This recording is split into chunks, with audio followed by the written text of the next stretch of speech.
Seorang santri yang mendapatkan perhatian begitu luar biasa, begitu istimewa dibandingkan santri-santri yang lainnya. Maka hal ini tak urung membuat iri santri-santri yang lainnya. Kenapa demikian? Karena Pak Kiainya itu memberi perhatian yang tidak biasa. Sampai suatu hari terjadi semacam demo, ya, tapi demonya bukan seperti di HI ya Bapak Ibu. Demonya maksudnya beberapa santri ini bertanya dengan sedikit kesal kepada kiainya, Pak Kiai, kenapa sih Pak Kiai memberikan perhatian yang begitu istimewa kepada si A, sedangkan santri Pak Kiai kan bukan si A doang. Kita juga santrinya Pak Kiai. Oke, baik kalau begitu. Maka Pak Kiai menyampaikan kepada para santrinya, nanti setelah sholat asar berjamaah kita akan berkumpul di aula. Begitu yang disampaikan Pak Kiainya. Kemudian ketika sudah selesai sholat asar, Pak Kiai menyampaikan, semua anak-anakku yang soleh, ini ada satu ayam, ada satu pisau. Masing-masing santri akan mendapatkan satu pisau dan satu ayam. Maka oleh asistennya Pak Kiai itu dibagikan, satu santri satu ayam dan satu pisau. Kemudian setelah semua santri memegang ayam dan pisau itu, kemudian Pak Kiai menyampaikan kembali, anak-anakku semuanya, hari ini anak-anakku akan mendapatkan tugas, yaitu menyembelih ayam yang sedang kalian pegang semuanya. Tapi ada satu syaratnya. Satu syaratnya adalah sembelihlah ayam itu di tempat yang tidak ada seorang pun yang melihatnya. Begitu pesannya dari Pak Kiai. Oke. Ketika anak-anak pun kemudian ditanya, apakah sudah mengerti instruksinya? Sudah Pak Kiai. Baik, kalau begitu silakan cari tempat dimanapun yang kalian suka, lalu sembelih ayam itu di tempat yang tidak ada seorang pun yang melihatnya. Maka bertebaranlah anak-anak santri ini ke berbagai penjuru. Ada yang ke belakang rumah-rumahnya warga, ada yang coba ke pinggir sungai, ada yang naik ke atas pohon, ada yang berlari ke danau, ada yang berlari ke hutan, bahkan ada yang ngumpet di gua. Ketika tengok kiri kanan nggak ada orang, bismillah sembelih ayamnya. Dan 30 santri itu hampir semuanya menyembelih ayam itu. Lalu ketika mereka sudah menyembelih ayamnya, mereka pun kembali. Kata Pak Kiainya sebelum pergi, sempat disampaikan, ketika nanti sudah disembelih, kalian akan berkumpul lagi di aula sini.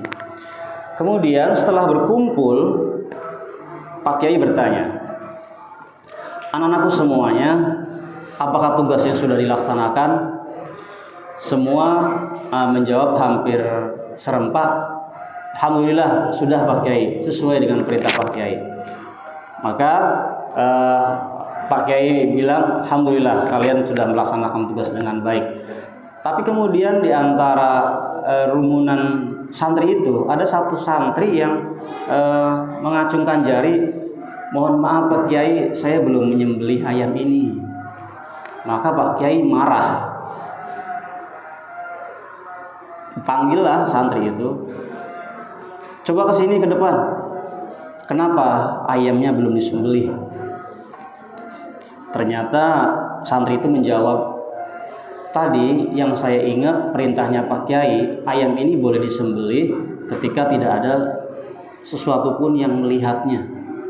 Saya coba cari mengikuti teman-teman saya di belakang rumah warga, di danau, ada yang ngumpet di balik pohon, di gua, bahkan di tempat yang jarang saya temui. itu saya kok merasa selalu ada yang melihat saya. Siapa yang melihat kamu? Memangnya ada orang yang membuntuti kamu? Tidak Pak Kiai. Dahulu saya pernah dengar Pak Kiai menyampaikan bahwa Allah itu memiliki sifat Asmaul Husna Al-Basir. Artinya Allah Maha melihat. Maka dari penyampaian Pak Kiai itu saya jadi ragu untuk menyembelih ayam ini. Karena itu saya tidak berani menyembelih ayam ini, karena ternyata dimanapun tempat berada rasanya Allah melihat saya. Maka anak-anak santri yang lainnya diberitahu, inilah diantara salah satu alasan Pak Kiai menyayangi santri yang istimewa ini. Karena bukan hanya teori yang dia pelajari, tapi praktek dalam kehidupan nyata yang diilhami oleh ajaran-ajaran Islam. Bapak Ibu sekalian, saya ingin menyampaikan dari pesan ini, kita dari sejak kecil, mungkin dari sebelum kita baligh ya Bapak Ibu, betapa banyak ilmu-ilmu agama yang kita pelajari, bahkan ilmu umum yang kita pelajari.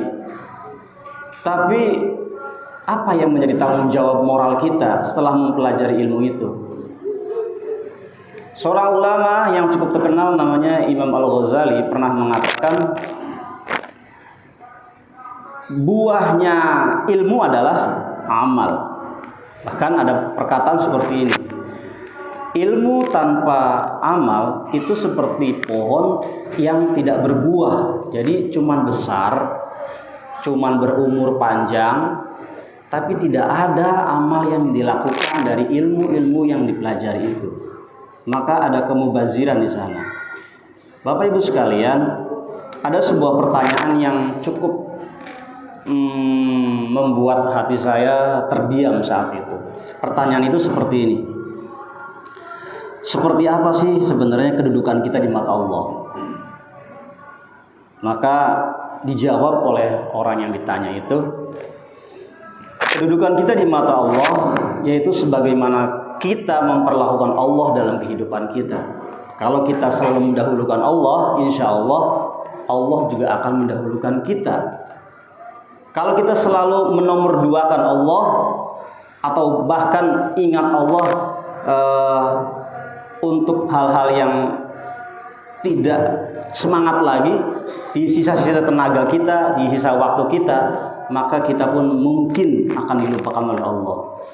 Jadi kalau kita bertanya seperti apa kedudukan kita di mata Allah, adalah sebagaimana kita memperlakukan Allah. Kalau kita selalu melibatkan Allah dalam kehidupan kita sehari-hari, maka insya Allah apapun yang kita kerjakan Allah ridhoi. Karena acuan kita, standar kita ketika kita ingin melakukan apapun, kira-kira kalau saya mau melakukan ini, Allah ridho apa enggak? Bukan pertanyaan-pertanyaan narsis yang membutuhkan validasi eksternal, bahasa tren sekarang ini. Kita melakukan sesuatu untuk mendapat perhatian dari orang lain. Kita pakai baju apa untuk mendapatkan perhatian dari orang lain. Tapi standar kita mulai hari ini, saya mengingatkan kepada diri saya sendiri dan kita bersama, bahwa setiap apapun yang akan kita lakukan, hendaknya standarnya adalah Allah ridho atau tidak dengan yang kita lakukan. Supaya apa? Supaya kedudukan kita di mata Allah seperti yang kita harapkan. Dalam sebuah diskusi dikatakan, yang pernah kita dengar bersama-sama, bahwa kalau kita berupaya mendekati Allah dengan berjalan, maka Allah akan menjemput kita dengan berlari. Kalau kita mendekati kepada Allah satu jengkal, maka Allah akan mendekat pada kita satu depak. Kalau kita mendekat kepada Allah satu depak, maka Allah akan mendekat kita kepada satu hasta. Ini artinya apa? Allah malu kepada hambanya yang ingin mendekat kepadanya, maka dia harus memberikan yang lebih dari hambanya, karena Allah adalah maha di atas maha. Maka ada satu cerita lagi sedikit tentang seseorang yang dahulu itu melewati hari-harinya penuh dengan penderitaan, kemiskinan di zamannya Nabi Musa, Allah alam. Ini orang ini, suami istri ini, kemudian istrinya coba mengajak kepada suaminya, wahai suamiku, cobalah meminta kepada Nabi Musa. Nabi Musa kan itu Rasul, Nabi Musa kan Nabi, insya Allah kan doanya pasti dikabul. Cobalah minta didoakan sama Nabi Musa supaya kita kaya. Nggak perlu lama-lama deh, setahun aja. Habis itu kita kere lagi nggak apa-apa. Ini orang ini sepanjang hidupnya miskin terus, maka pengen nyicipin jadi orang kaya. Tapi biasanya kalau udah jadi orang kaya, pengen jadi orang miskin lagi nggak Pak? Nggak mau ya. Apalagi kalau kita pernah mewakili orang lain, kamu pengen makan ya, udah saya aja yang mewakili makan ya. Kamu pengen naik mobil ya, udah saya aja yang mewakili naik mobil ya. Kamu cukup lihat saya aja. Saya bisa berpergian jauh ke luar kota, luar negeri, saya wakili aja ya. Nah, orang-orang yang mewakili kita ini seringkali nggak mau balik lagi seperti semula. Nah, ternyata umatnya Nabi Musa ini punya komitmen atau apa ya bahasa ininya umumnya. Komitmen itu satunya janji bahwa wahai Nabiullah, tolong doakan kami menjadi orang kaya barang setahun aja. Kata Nabi Musa, emangnya kenapa? Saya ini lelah hidup miskin. Maka Nabi Musa kemudian berdoa kepada Allah, ya Allah, tolong berikan kekayaan kepada si fulan ini. Maka Nabi Musa pun memberi sesuatu kepada orang ini, kemudian orang ini mengelola apa yang diberikan oleh Nabi Musa sampai kemudian semakin banyak, dan kemudian Nabi Musa diberitahu oleh Allah, iya nanti setahun dia akan aku beri kekayaan, kata Allah pada Nabi Musa. Kemudian Nabi Musa pun di antara hari-hari lewatin dakwahnya, Nabi Musa memperhatikan orang ini. Ternyata sudah lewat dari setahun, kok orang ini pasangan suami istri tadi kok nggak miskin-miskin? Ini Allah yang ingkar janji atau ada apa ini? Padahal janjinya kayaknya berapa lama Pak? Setahun doang ya. Ternyata lewat dari setahun, belum miskin-miskin. Maka Allah pun Nabi Musa pun bertanya, ya Allah, bukankah engkau dahulu mengabulkan doaku untuk orang ini itu diberikan kekayaan selama setahun saja? Maka Allah menjawab, iya. Tapi setelah aku melihat pasangan suami istri, kekayaannya ternyata tidak hanya untuk kepentingan dirinya sendiri, tapi diberikan untuk orang-orang miskin, membantu banyak orang, dan kekayaan itu maka semakin hari semakin aku tambah, dia nggak miskin-miskin. Kenapa? Karena aku malu kepada orang yang selalu memiliki hati dermawan kepada orang lain. Ya, dalam satu ajaran Islam juga kita kenal, sebaik-baik manusia adalah orang yang bermanfaat bagi manusia lainnya. Bisa jadi kita mungkin tidak memberikan harta kepada orang lain, tapi itu tidak menutup kemungkinan untuk kita berbuat baik kepada orang lain, karena ada banyak hal selain harta yang kita punya. Bisa jadi nasihat kepada orang lain, bisa jadi ilmu kepada orang lain, bisa jadi tenaga yang kita berikan kepada orang lain, bisa jadi waktu yang kita berikan kepada orang lain. Yang jelas intinya adalah kita mengharapkan kedudukan kita di mata Allah adalah hamba yang diterima amal ibadahnya. Maka selalu libatkan Allah dalam praktek kehidupan kita sehari-hari. Ketika kita ingin melakukan sesuatu, tanya ke dalam hati kita, Allah ridho atau tidak. Itu dulu yang menjadi standar utama kita. Kiranya ini saja dulu yang dapat saya sampaikan, kurang lebihnya mohon maaf. Wal afu minkum. Wassalamualaikum warahmatullahi wabarakatuh.